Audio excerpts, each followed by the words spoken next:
Welcome to steno with Paras. Dictation start होगी 5 second बाद।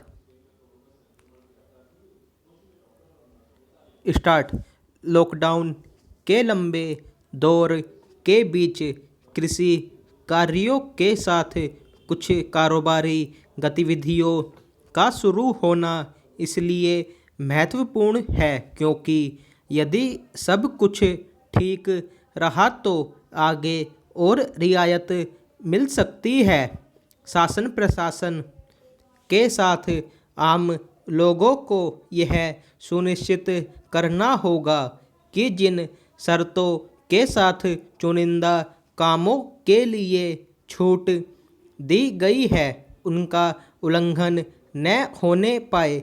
यह उल्लंघन कोरोना वायरस के संक्रमण का खतरा बढ़ाएगा और उसके नतीजे में सरकारें छूट वापस लेने के लिए बाध्य होंगी। उनके पास इसके अलावा और कोई उपाय भी नहीं होगा, लेकिन इसकी अनदेखी नहीं की जा सकती कि कोई भी देश और खासकर भारत सरीखा विकासशील देश अधिक समय तक लॉकडाउन का सामना नहीं कर सकता।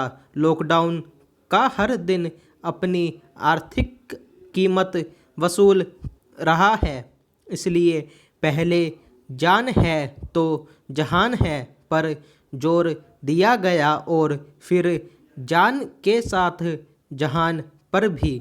लोगों का जीवन बचाने के साथ उनके जीविका के साधनों की चिंता करनी ही होगी।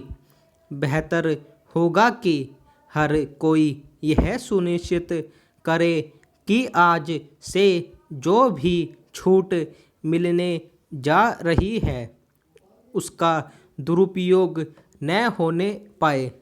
वास्तव में एक दूसरे से शारीरिक दूरी बनाए रखने को लेकर संयम और अनुशासन के साथ एक ऐसा माहौल बनाने की आवश्यकता है जिससे कोरोना के मरीजों वाले इलाकों को छोड़कर देश के अन्य सभी हिस्सों में कारोबारी जीवन करीब करीब पहले की स्थिति में लौट सके। निसंदेह न तो यह संभव है और न ही किसी को इसकी उम्मीद करनी चाहिए कि चंद दिनों बाद सब कुछ पहले जैसा हो जाएगा।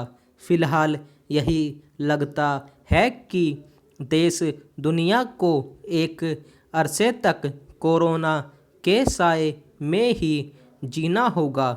ऐसे में उचित यही है कि नई जीवन शैली और साथ ही नए कारोबारी तौर तरीके अपनाने के लिए तैयार रहा जाए।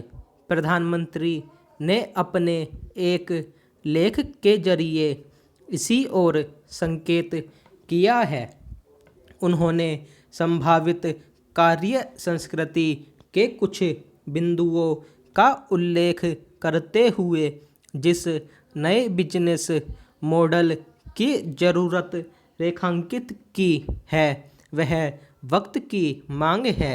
वास्तव में दुनिया को न केवल कामकाज के लिए नए तौर तरीके अपनाने होंगे बल्कि दक्षता और उत्पादकता को भी नए सिरे से परिभाषित करना होगा।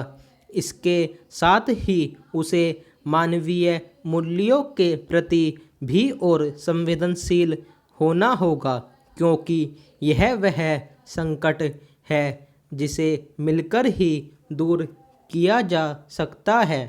हर संकट कुछ अवसर भी लेकर आता है। इस संकट में भी कुछ अवसर छिपे हैं, उनकी तलाश में सभी को जुटना चाहिए। हालांकि इस संकट ने लोगों को उनके घरों में रहने के लिए मजबूर कर दिया है, लेकिन इसका मतलब हाथ पर हाथ रखकर बैठना नहीं होना चाहिए। स्टॉप।